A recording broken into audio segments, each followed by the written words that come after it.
Yes.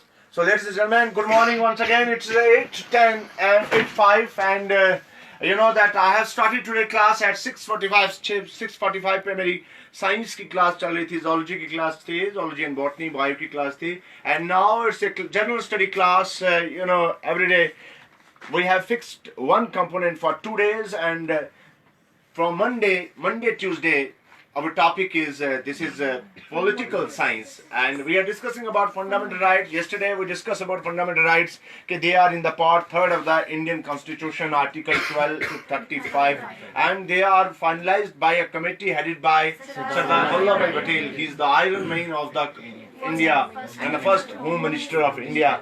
And then I told you that these fundamental rights are borrowed from the USA, and in USA these are known as legal Bill of Rights. And we already explained that is we were having 7 fundamental rights at the time of framing the Constitution, but later on 44th Amendment 1978, the right to property is deleted from the fundamental rights, and now that is in legal right under Article 300, and we are having this is 6 fundamental rights. The first fundamental right is second is third is 4 is 5 is 6 is, and now today we are discussing about the right to constitutional remedies. Right to constitutional remedies. Okay, whenever there is a violation of fundamental rights, how we can protect our rights? So, हमारे कानून का सबसे बड़ी खूबसूरती यही है कि whenever there is any violation in fundamental rights, जब भी हमारे fundamental rights की violation की गई, तो हम लोग उनकी protection के लिए हम लोग सीधा directly we can approach to Supreme Court or High Court. So that's why the today's topic is right to constitutional remedies. You write down the right guaranteed by Part 3rd.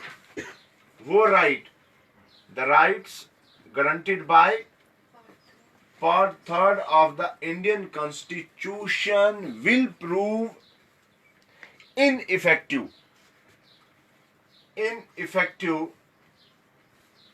if they are not protected by, if they are not ensured by judicial protection. If they are not ensured by judicial protection.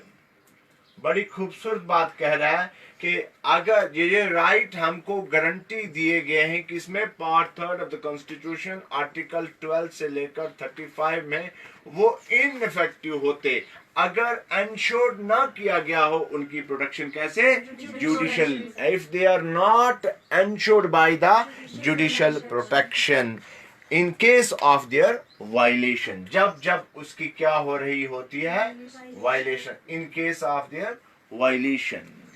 भगवान भला करे आप लोगों को. Thus article 32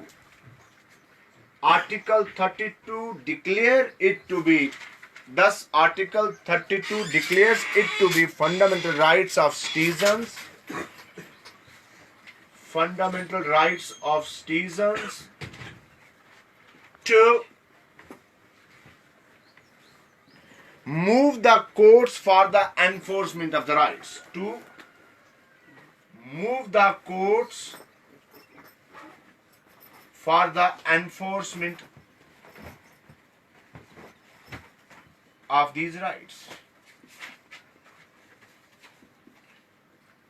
full concentrate कीजिएगा, मैं आपको एक एक लफ्ज समझाऊंगा सिंपल लैंग्वेज में.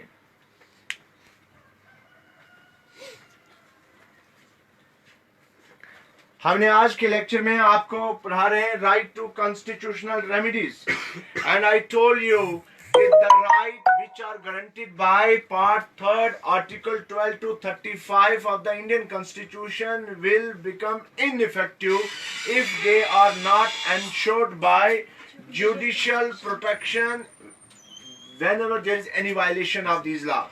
And thus Article 32 is fundamental rights of the citizen of India to move the court for the enforcement of these rights. अच्छा, एक चेयर लेके आना भाई से बच्चे, आप यहाँ नीचे आगे ले चेयर को, आगे चेयर को नीचे, आप भी चेयर को आगे लाइए।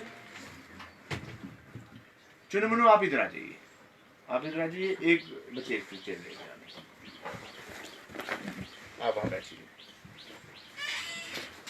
So हमने अभी हिंदी में बताने की कोशिश कर रहा हूं। मैंने कहा कि जब जब हमारे फंडामेंटल राइट की वायलेशन हो, अगर उसकी प्रोटेक्शन के लिए हमारे पास ये गारंटी ना होती कि हम लोग सुप्रीम कोर्ट में अंडर आर्टिकल 32 जाएं, उसकी प्रोटेक्शन के लिए लड़ें और कहें कि नहीं हमारे फंडामेंटल राइट की वायलेशन हो रही है, तो ये इनइफेक्टिव होते हैं। तो हमारे पास सबसे बड़ा पावर यही है कि whenever there is a violation of fundamental rights, we can directly approach to the Supreme Court under Article 32 कि भाई ये हमारी फंडामेंटल राइट की वायलेशन हो रही है और इसकी प्रोटेक्शन के लिए कुछ काम कीजिए। तो आगे लिखिए, thus Article 32 has been rightly termed, मैंने कल भी बताया था, thus Article 32 has been rightly said by Dr. B.R. Ambedkar as heart and soul of the Constitution। हमने कहा कि डॉक्टर बी आर अम्बेडकर ने बड़ा सही फरमाया है कि आर्टिकल 32 जो है वो हार्ट भी है और सोल भी है, कॉन्स्टिट्यूशन का है।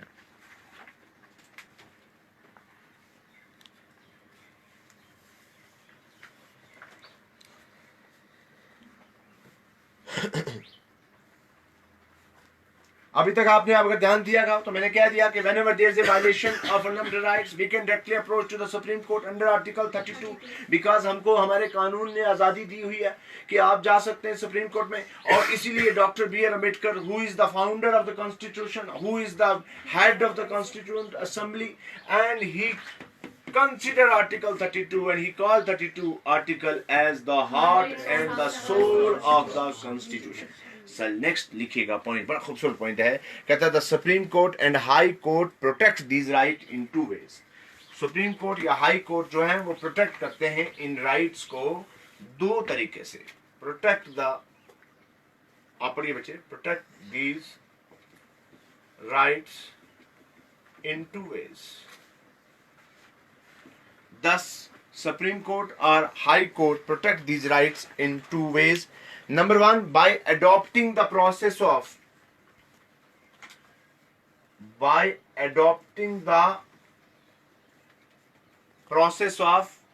judicial review।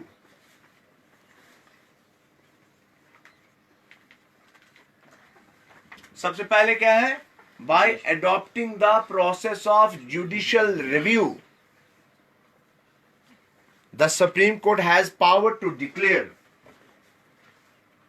The Supreme Court has power to declare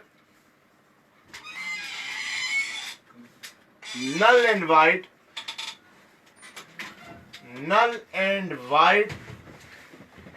होगा खत्म कर देना कोई भी ऐसा जो पास किया है made by parliament or any executive order। null and void any order passed by parliament or any executive body। हमने कहा कि सुप्रीम जुडिशियल रिव्यू सीधा जाता है, वो रिव्यू करता है, वो कहता है कि तुमने जो ऑर्डर पास किया ये नल एंड वाइड है क्योंकि तुम ऐसा कर ही नहीं सकते, क्योंकि ये इसका फंडामेंटल राइट्स था, ये फंडामेंटल राइट की वायलेशन हो रही है। सो जब भी कोई ऐसा ऑर्डर पास किया होगा उसके खिलाफ जब हम लोग सुप्रीम कोर्ट में जाएंगे तो वो पहला पॉइंट क्या है, दो तरह से मैंने कहा कि प्रोटेक्ट करता है, वो उस ऑर्डर को नल एंड वाइड कर देता है, खत्म कर देता है, जीरो कर देता है अगर वो लॉ जो है वायलेट कर रहा हो किसको, fundamental. If any law violets the किसको, फंडामेंटल राइट्स को। तो पहला पॉइंट मुझे लगता है समझ आ गई होगी। मैंने कहा कि whenever there is a violation of fundamental rights and we can directly approach to the Supreme Court adopt दो तरह के तरीके हैं प्रिवेंशन के लिए, प्रोटेक्शन के लिए. Number 1 is by adopting the process of judicial review. क्या? By adopting the process of judicial review, the Supreme Court has power to declare null and void any law which was made by Parliament or any executive body if that law violates the fundamental rights. मेरे आपको समझ आ रही है? मैंने कहा कि हमारा पहला पॉइंट यह है कि सुप्रीम कोर्ट जो है वो क्या करता है, जुडिशियल रिव्यू के तहत उस ऑर्डर को, जिस ऑर्डर ने हमारे फंडामेंटल राइट्स की वायलेशन की होती है, उसको नल एंड वाइड कर देता है. नो नो नो भाई, this is against the protection of this is against the fundamental rights, so you can not make this kind of law. वो उसको जीरो कर देता है. नंबर 1 पॉइंट ये है, पहला पॉइंट ये कि वो जो कोई भी ऑर्डर पास किया होगा जो आपके फंडामेंटल राइट की वायलेशन कर रहा हो, उसको वो नल एंड वाइड कर दे. ये नंबर 1 है. तो मैंने कहा था 2 तरह से करता है, तो दूसरा लिखिए. Number 2, the supreme court may issue appropriate writs. This is very important. Number 2, the supreme court may issue appropriate writs. 5 तरह की रिट्स मैंने कल भी आपको बताई थी कि सुप्रीम कोर्ट क्या करता है, may issue appropriate writs for the enforcement of these rights. For the enforcement of these rights the supreme court may issue क्या, appropriate writs for the enforcement of these rights in the nature of कौन-कौन सी writ है, and these writs are number 1 habeas corpus, number 2 mandamus, number 3 prohibition, number 4 covenanto, and number 5 is certiorari.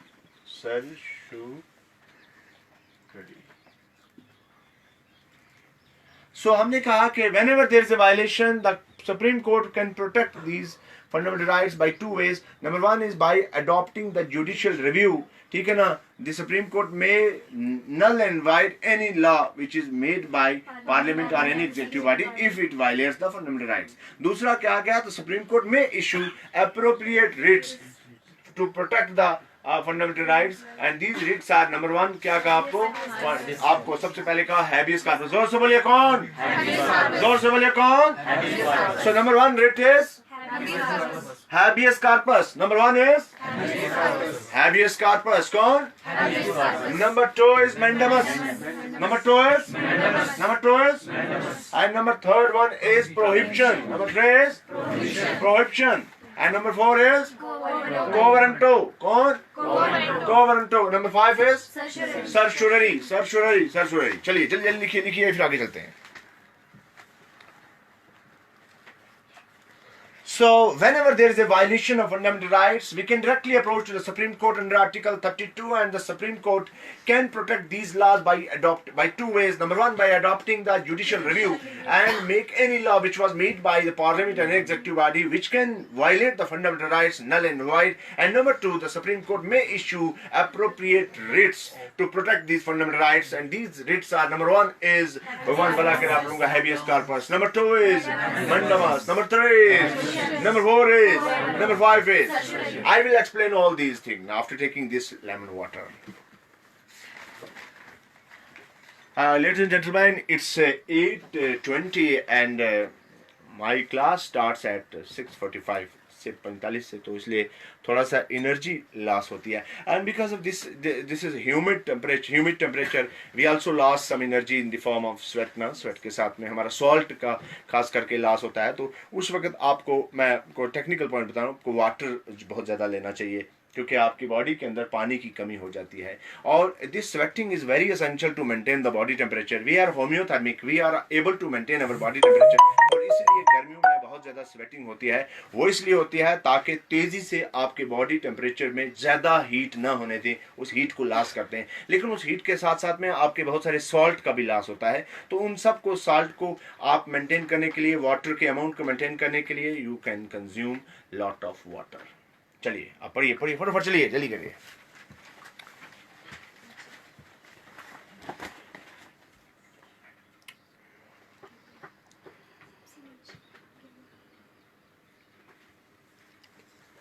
लिख लिए पांचों।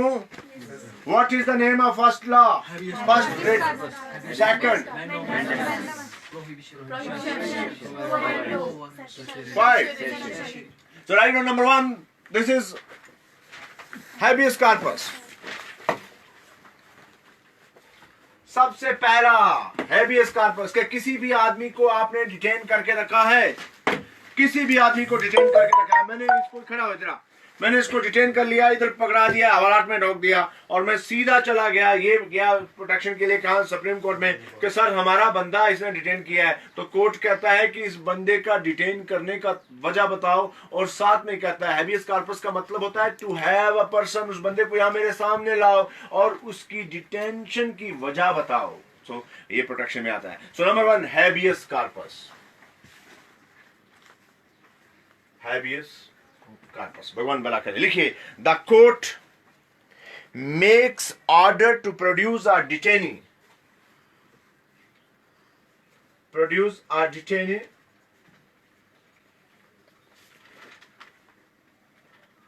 Before the appropriate courts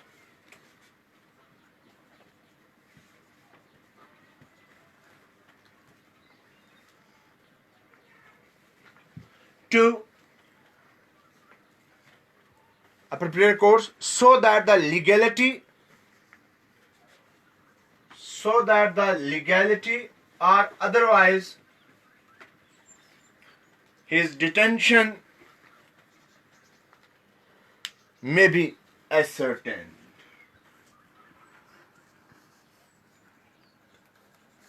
बच्चे पढ़ना।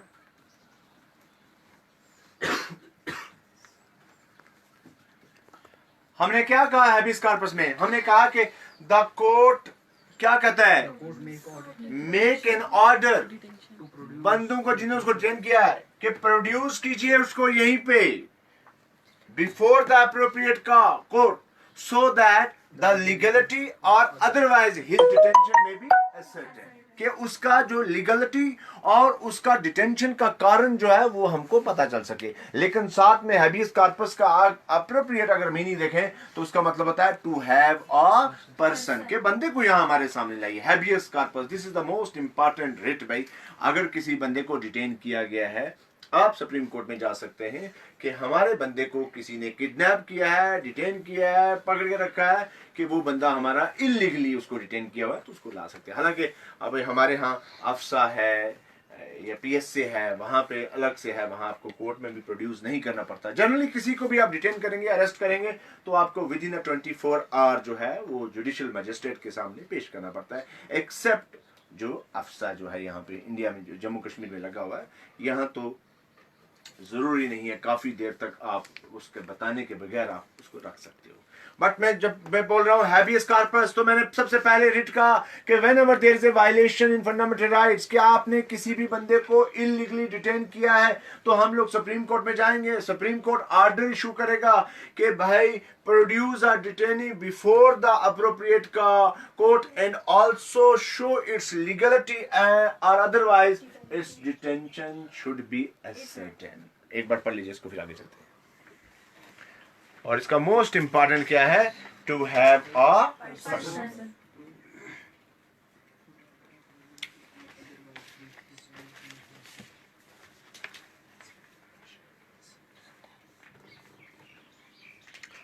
Number 2 mandamus. Mandamus मैंने कल भी कहा था कि कोई बंदा है लेकिन वो काम नहीं कर रहा है, हम सुप्रीम कोर्ट में जाते हैं कि भाई ये बंदा है, कुर्सी पे कब्जा बैठा के बैठा हुआ है, लेकिन ये काम नहीं कर सकता है। So mandamus to command. लिखो इसमें क्या कहता है? कहता है कि direct the concerned official to perform his lawful duties. Supreme Court direct the concerned official to perform his lawful duties. Supreme court direct करता है कंसर्न ऑफिशियल को कि वो परफॉर्म करे अपनी लॉफुल ड्यूटीज को. दूसरा पे पहला पैदा क्या? To have a person. दूसरा क्या? We command that is direct the concern official to perform his lawful duties. कि तुम्हारी जो ड्यूटी है उसको आप परफॉर्म कीजिए.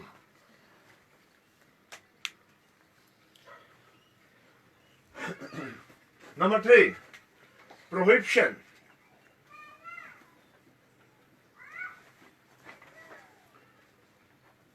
Direct the subordinate court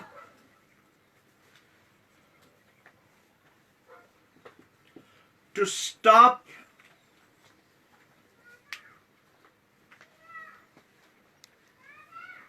the proceeding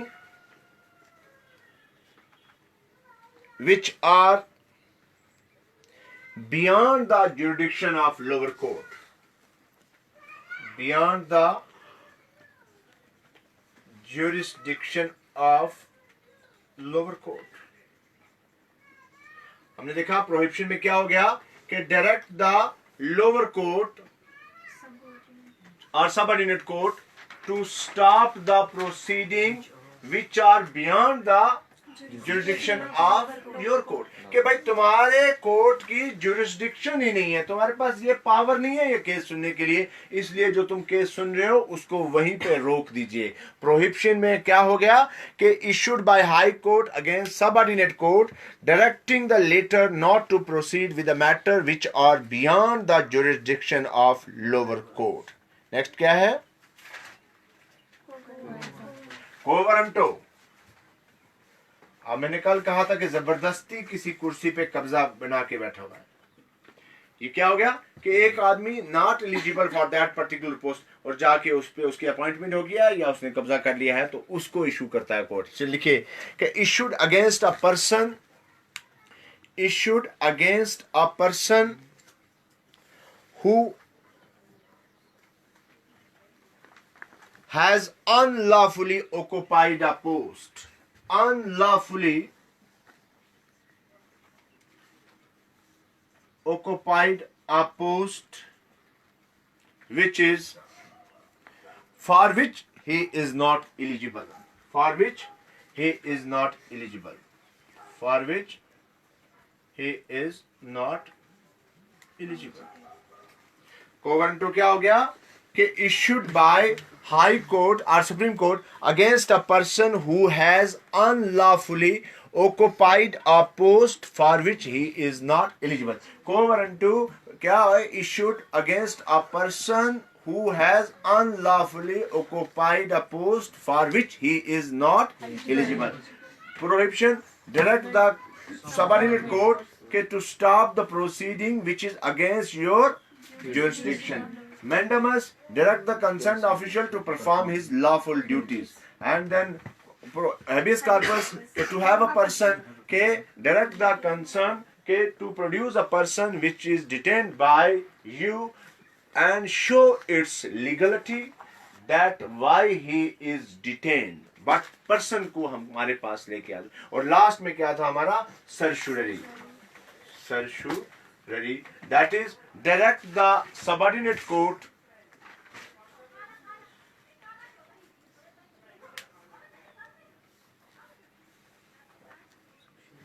that the order which was passed by you. मतलब उसमें पहले वाले में क्या था? पहले में उसने लोअर कोर्ट को डायरेक्ट किया था कि तुम अपनी प्रोसीडिंग को स्टॉप कर दो क्योंकि तुम इसके काबिल नहीं, इसकी जुडिक्शन नहीं है तुम्हारे पास. सर्चुररी में क्या हो गया कि ऑलरेडी ऑर्डर को पास कर दिया गया है, तो जो बड़ा वाला कोर्ट है वो उस ऑर्डर को क्या कर देता है? क्वैश कर देता है. So direct the lower court that the order made by you is immediately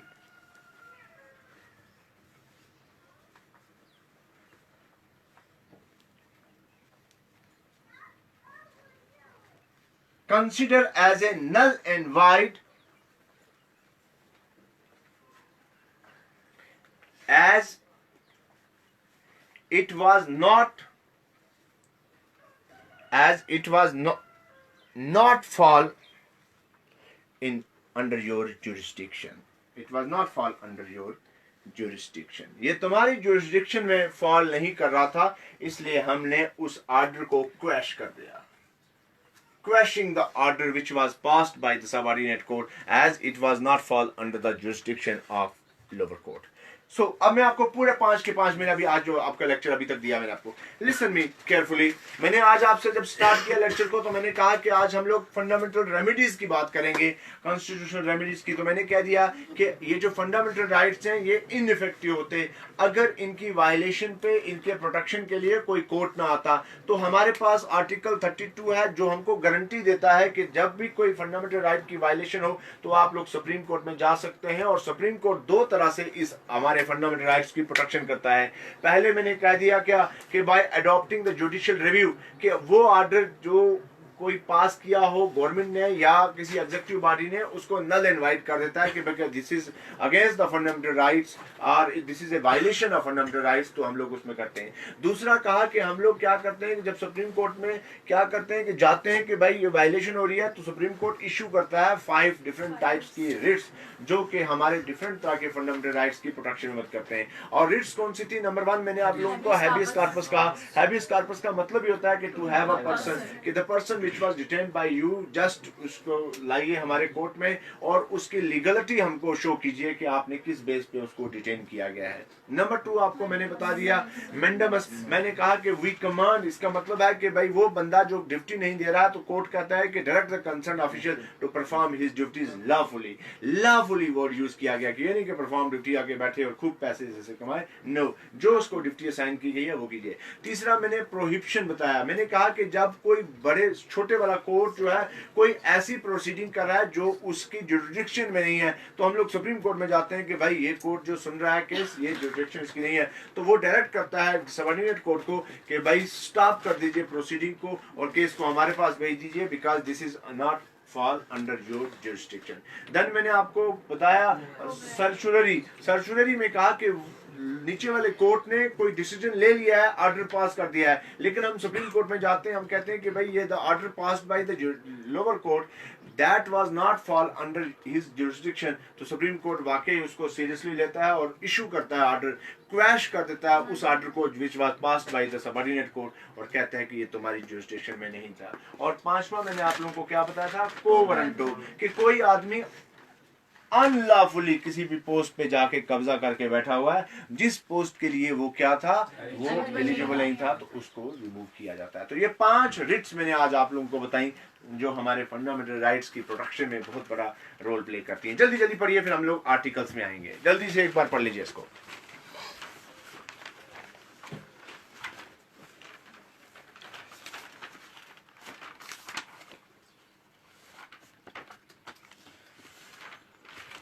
एक सेंटेंस लिखिए, इन्वर्टेड कॉमा में लिखिए, the Indian laws, inverted comma में लिखिए, the Indian laws are not applicable, Indian laws are not applicable with respect to the ambassadors and head of the foreign countries. The Indian laws are not applicable. Hindustani law जो है वो applicable नहीं है किन पे? Ambassadors and head of the different countries, head of the state of foreign countries.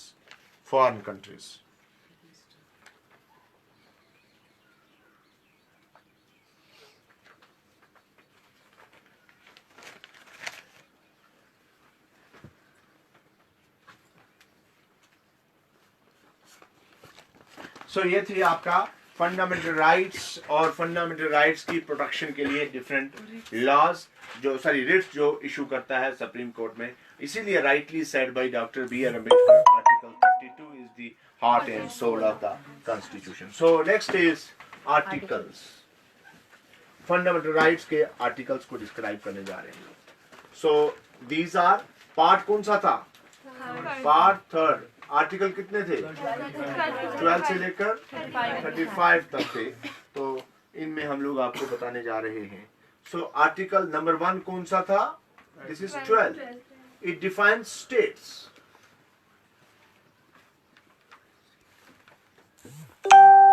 It's jurisdiction.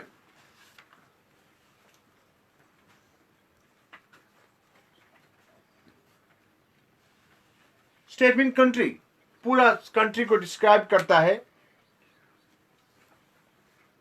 जितना भी area हमारे कंट्री के अंदर आता है वो सारा डिफाइन किया जाता है आर्टिकल 12 में। Article 12 defines state which include the government and parts of India and legislature of the state. All other authorities within the territory of India are under the control of government of India. All the territory under the government of India. वो article 12 में आता है। It defines states. आप one word में use कर लीजिए define state कि all the territories which falls under government of India. अब इम्पोर्टेंट नहीं था। आर्टिकल 13 कि आप कोई भी ऐसा लॉ नहीं बना सकते जो हमारे फंडामेंटल राइट्स के खिलाफ हो या उसको ब्रेक देने वाला हो। तो राइट डाउन के prohibit the state for making any law, prohibit the state, prohibits the state for making any law which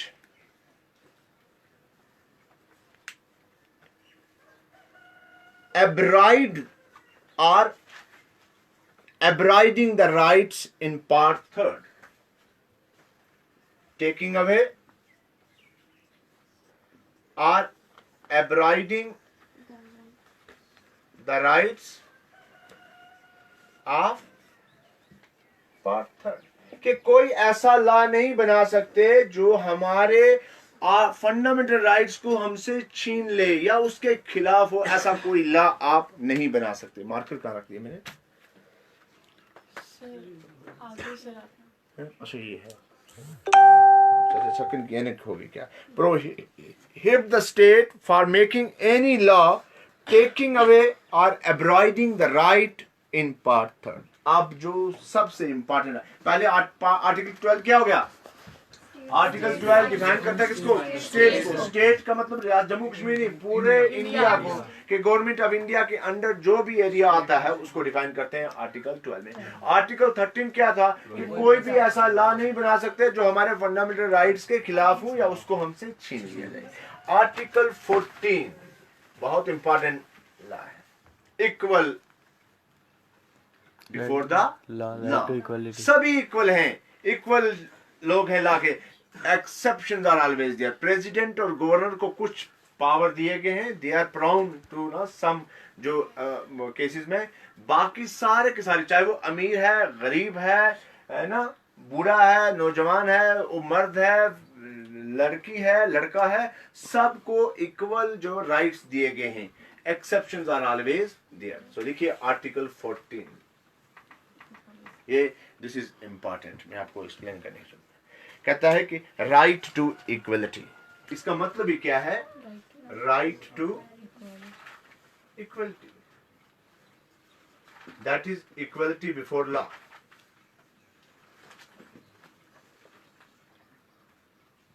Equality before law. Right to equality, that is equality before law. That is, no one is above the law of land. No one is above the law of land. कोई भी ऐसा आदमी नहीं है जो हमारे इस law से ऊपर हो। Equal before law. लेकिन एक्सेप्शन क्या है? The Indian Constitution allows following exceptions, लेकिन exceptions are always there. Number 1, कि जब गवर्नर अपनी कुर्सी पे है तो आप क्रिमिनल प्रोसीडिंग उसके खिलाफ नहीं चला सकते। So exceptions are there। लिखिए the president or governor of the state। Number 1 क्या है? The president or governor of the state are not answerable to any court. किसी भी कोर्ट को आंसरेबल नहीं है गवर्नर या president for the exercise and performance of their duties, for the exercise and performance of the power duties of office. कि president या governor, ध्यान से सुनिए, they are not answerable to any court for the exercise of क्या? Performance, power and duties of his office. वो नहीं पूछ सकता सुप्रीम कोर्ट या वो आपका कोई भी कोर्ट कि तुम्हारी ड्यूटी भाई तुम परफॉर्म कर रहे हो. किसको? Whenever they are in the office, जब वो चेयर पे है. कि प्रेसिडेंट और governor can not be answerable to any court exercise performance, power and duties of their office. Number 2, बड़ा खूबसूरत पॉइंट है, no criminal proceeding is to be initiated. और जब वो ऑफिस में है तो कोई भी no criminal proceedings is to be initiated. No criminal proceedings is to be initiated or continued during his term of office. Or continued during his term of office. कि जब वो उसकी टर्म चल रही है, जब वो प्रेसिडेंट है या गवर्नर है, तो क्रिमिनल प्रोसीडिंग ना तो आप कंटिन्यू कर सकते हो ना उसको इनिशिएट कर सकते हो. मैं दोबारा बोलता हूं, मैंने अभी आपको 3 लाभ रहे आप आर्टिकल बताए. मैं ध्यान से तवज्जो देना मेरी तरफ एक मिनट. हमने जब आपको आज कहा कि आर्टिकल 12 मैंने कहा कि it define states, they define all the jurisdiction which falls under the government of India, legislature वगैरह जो भी है उसका है. फिर आर्टिकल 13 कहा कि it prohibit to make any law which is against the fundamental rights.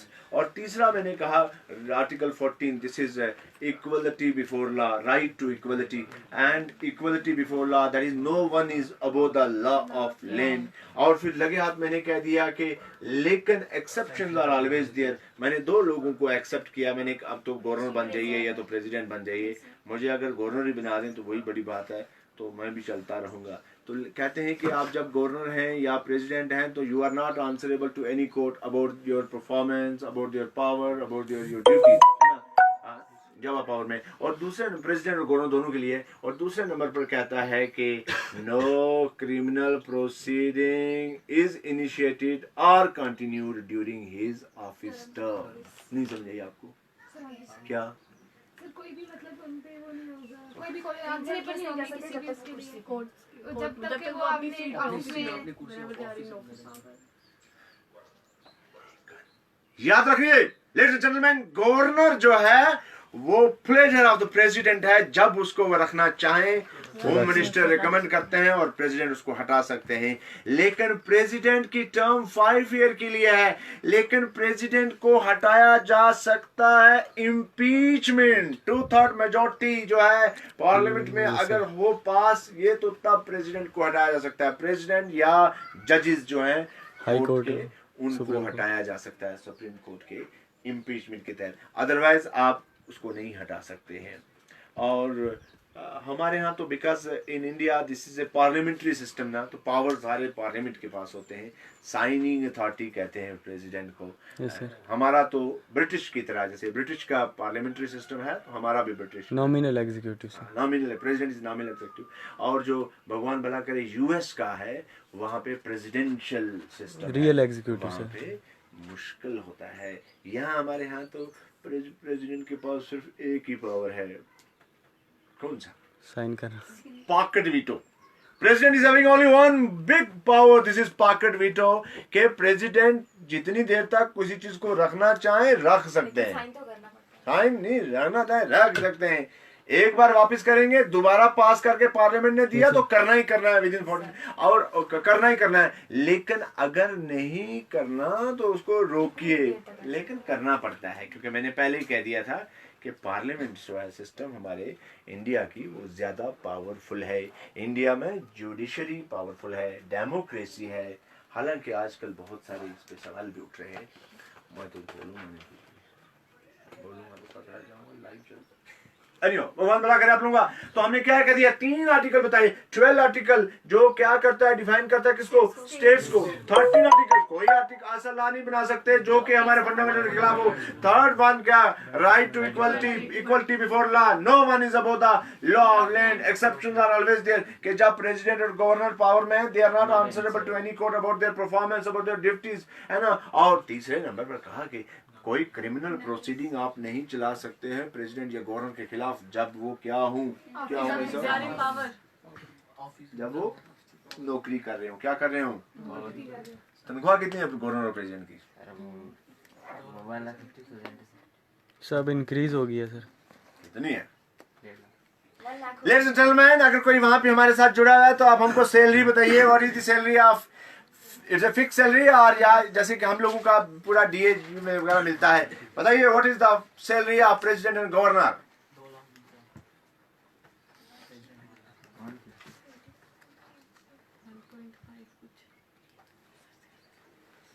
और चलिए अगला आर्टिकल बनाने के बाद फिर खत्म करेंगे लेक्चर, बिकॉज 8:50 लगातार 2.5 घंटे होने वाले हैं मुझे लगातार बोलते हुए, तो नाउ फीलिंग टायर्ड, और उसके बाद हमको अपना ऑफिस का वर्क करना है।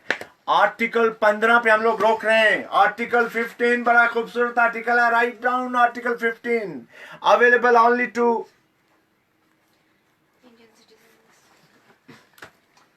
या छोड़िए सीधा लिखिए, आर्टिकल 15 कि आप डिस्क्रिमिनेशन किसी के साथ नहीं कर सकते on the basis of caste, colour, creed, religion, कि आप किसी को भी ये नहीं कह सकते कि मेरे सुपर 30 के ऑफिस में सिर्फ रिजवाना आएगी, शबाना नहीं आएगी, अमित आएगा, गुरमीत नहीं आएगा, मंजोत आएगा, मुदस्सर नहीं आएगा। नो नो नो, यहाँ हमारे दरवाजे सबके लिए खुले हैं, क्योंकि हम किस कानून को मानते हैं? हम उस कानून को मानते हैं जो डॉक्टर बी आर अम्बेडकर की सरपरस्ती में बना था, जिसमें उन्होंने कह दिया था कि ये हिंदुस्तान गुलदस्ता है मुख्तलिफ फूलों का, और उन तमाम फूलों को जिंदा रखने के लिए हमें हर एक फूल को पानी देना है, और तभी ये गुलदस्ता जिंदा रह सकता है। अगर एक भी फूल को हमने पानी देना बंद कर दिया तो ये गुलदस्ते की खूबसूरती में फर्क पड़ जाएगा। समझने वाले समझ गए होंगे मैंने क्या कह दिया, बहुत बड़ा सेंटेंस मैंने कह दिया। तो इस गुलदस्ते को जिंदा रखने के लिए हमारी रिस्पांसिबिलिटी बनती है, चाहे वो अमित हो, चाहे वो गुरमीत हो, चाहे वो सिकंदर हो, चाहे वो मोहसिन अली हो, चाहे वो जॉन्स्टन राय हो, हर एक को अपनी अपनी रिस्पांसिबिलिटी को अंडरस्टैंड करके इस गुलदस्ते को, जिस गुलदस्ते के लिए ख्वाब देखे थे हमारे बहुत बड़े बड़े पर्सनालिटीज ने, और उसको जिंदा रखने के लिए हमें ये ख्वाब को पूरा करने के लिए हमें आना पड़ेगा, और हमें इस कानून की स्टडी करनी पड़ेगी। मैं तो बड़ी बड़ी बार कहता हूँ, कहीं जो हमारे लॉ नोइंग लोग हैं वो हमसे बहस करते हैं कि हम आर्टिकल फलाना ये फलाना ये। मैंने कहा नहीं नहीं, ये आर्टिकल सिर्फ आप ही नहीं पढ़ सकते, आर्टिकल हम भी पढ़ सकते हैं। हमें भी भगवान ने इतना दिया है माइंड कि आप पढ़िए और उसको समझिए।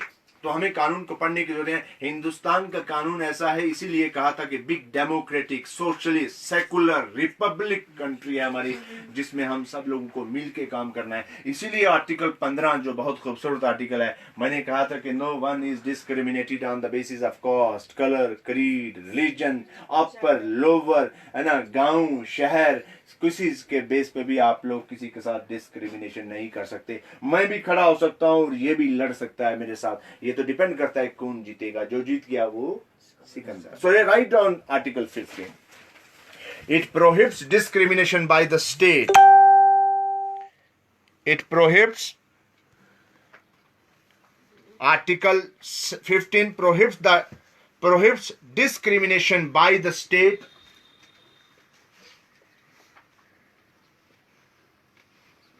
by the states on the ground. State mean government. Government कभी भी किसी को साथ डिस्क्रिमिनेशन नहीं कर सकती है। It prohibits the discrimination by the state on ground of religion, race, caste, sex और प्लेस ऑफ बर्थ। मैंने आपको सारे पॉइंट बताए। क्या कहता है कि article 15 prohibits the state no discrimination on the basis of caste, color, creed, religion, and place of birth. ये नहीं है कि आप कहो कि नहीं मैं मंगनार में पैदा हुई हूं तो मैं बहुत एडवांस हूं, मुझे मिलना चाहिए, और मैं मंडी के पहाड़ के ऊपर पैदा हुआ हूं तो मुझे मिलना नहीं है, मिलना चाहिए। No no no, we all are equal. So article 15 prohibit the state on ground of discrimination by the state on ground of religion, race, caste, sex or place। लिखे, no person will be discriminated against in regard to access to shop। मैंने पहले कहा था किसी भी आदमी को आप किसी दुकान पे जाने से नहीं रोक सकते, किसी पानी पे जाने से नहीं रोक सकते, किसी मंदिर और मस्जिद और गुरुद्वारे में जाने से नहीं रोक सकते कि नहीं तुम फलानी कास्ट के हो, तुम नहीं जा सकते हो। लिखिए, no person or no citizen will be discriminated against in regard to REGARD access to shop ACCESS comma public restaurant। आप जाइए आज रेस्टोरेंट में खाना खा के आइए सारे मिलके, कोई डिस्क्रिमिनेशन नहीं, पैसे मैं खुद दूंगा। Public restaurants comma hotels comma places of public entertainment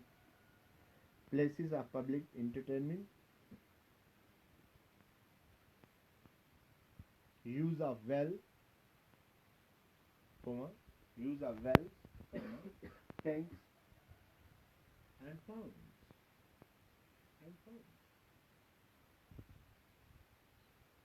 हमने कहा कि हिंदुस्तान के कानून में आर्टिकल 15 का मतलब क्या है कि कोई भी स्टेट डिस्क्रिमिनेट नहीं कर सकती किसी भी आदमी के साथ में on the basis of caste, colour, creed, religion, place of birth. और कहा कि no citizen will be discriminated, कि तुम नहीं जा सकते किसी दुकान पे, किसी रेस्टोरेंट पे, किसी इंटरटेनमेंट के प्लेस पे, किसी वेल पे, किसी टैंक पे, किसी पाउंड पे, आप रेस्टोरेंट पे, होटल में, पैलेसेस में, जहां आप का मन करता है आप जा सकते हैं, किसी के साथ डिस्क्रिमिनेशन नहीं होती है। लेकिन आगे क्या कहता है, कहता है however this does not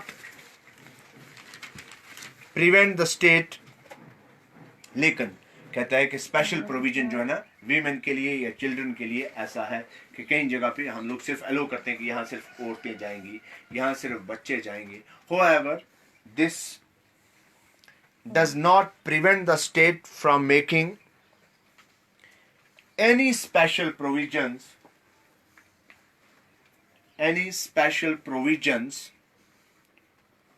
for women and children,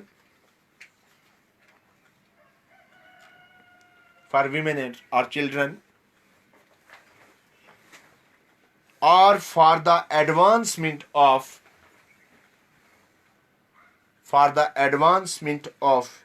any socially and educationally backward classes,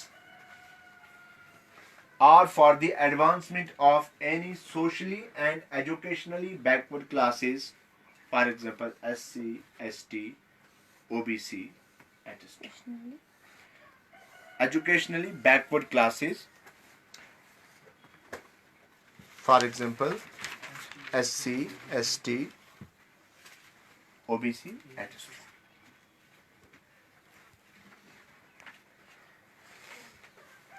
So ladies and gentlemen, it's 1 hour class now, almost feeling so tired। तो अब मैं आपको रिवाइज करने जा रहा हूँ। लास्ट में मैंने आज का लेक्चर जो आपको बताया, आपका फंडामेंटल राइट्स का लेक्चर था। सबसे पहले कॉन्स्टिट्यूशनल रेमेडीज के बारे में कही, हमने कहा कि ये जो फंडामेंटल राइट्स थे ये इनइफेक्टिव होते हैं अगर इनकी प्रोटेक्शन के लिए हम लोग सुप्रीम कोर्ट या हाई कोर्ट में ना जा सकते।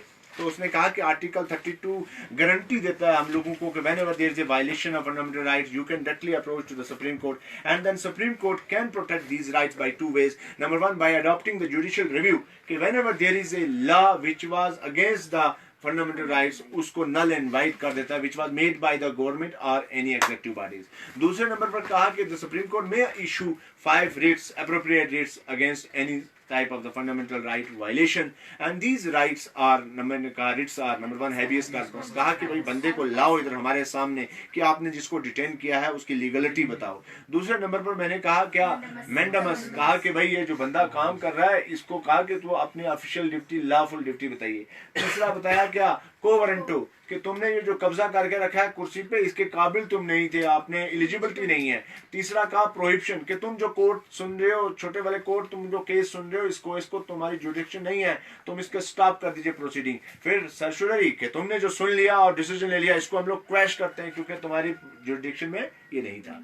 देन मैंने आपको कहा आर्टिकल 12 मैंने कहा कि डिफाइन स्टेट का पूरा एरिया, लेजिस्लेटिव पावर, और जो गवर्नमेंट ऑफ इंडिया के अंडर फॉल करते हैं सारा एरिया, वो सारा आर्टिकल 12 में आता है। आर्टिकल 13 के कोई भी ऐसा लॉ आप नहीं बना सकते जो कि हमारे फंडामेंटल राइट की वायलेशन करे, उसको तोड़े, उसको ब्रेक करे या उसकी जो फंक्शनिंग में डिस्टर्बेंस काज करे। आर्टिकल 14 मैंने कहा कि every person is equal to the law, right to equality, के इक्वल बिफोर द लॉ, और कहा कि equal before the land of law, और कहा दिया कि हर बंदा चाहे वो बड़ा हो छोटा हो, लेकिन एक्सेप्शंस आर ऑलवेज देयर। कहा जब प्रेसिडेंट और गवर्नर अपनी कुर्सी पे होते हैं, they are not answerable to any court about their performance duties, और उसके बाद उनके खिलाफ कोई क्रिमिनल प्रोसीडिंग हम लोग ना इनिशिएट कर सकते हैं ना कंटिन्यू कर सकते हैं। और जो सबसे बेहतरीन आर्टिकल मैंने आपको आर्टिकल 15 बताया, जिस पर मैं थोड़ा इमोशनल भी हुआ, मैंने हिंदुस्तान के फूल की बात भी की और कहा कि 15 आर्टिकल जो है सब लोग सिटीजन जो है इक्वल हैं, और कहा कि no one is discriminated on the basis of caste, colour, creed, religion, place of birth. कहा कि कोई भी इस्तेमाल कर सकता है रेस्टोरेंट को, वेल को, टैंक को, पॉन्ड्स को, प्ले, ये इंटरटेनमेंट वाले चीज़ों को, आपके भगवान बना करे आप लोगों को, होटल्स को, रेस्टोरेंट्स को, लेकिन कह दिया साथ में कि बट गवर्नमेंट के पास पावर है कि वो कुछ स्पेशल प्रोविजन कुछ लोगों के लिए, जैसे विमेन के लिए, बच्चों के लिए, या एजुकेशनली और बैकवर्ड जो एरिया के लोग हैं उनके लिए, जैसे कि ST हैं, SC हैं, उनके लिए स्पेशल प्रोविजन रखा जा सकता है। So ladies and gentleman, this is all about for today lecture. Tomorrow we are going to discuss history, because history का कंपोनेंट हमारा होता है। आज का पॉलिटिकल साइंस का था। मैं चाहूंगा कि आप सब लोग एक बार रिवाइज करें इसको, and as far as the my viewers are concern, I will be available tomorrow इंशाल्लाह। टिल डेट, खुदा हाफिज।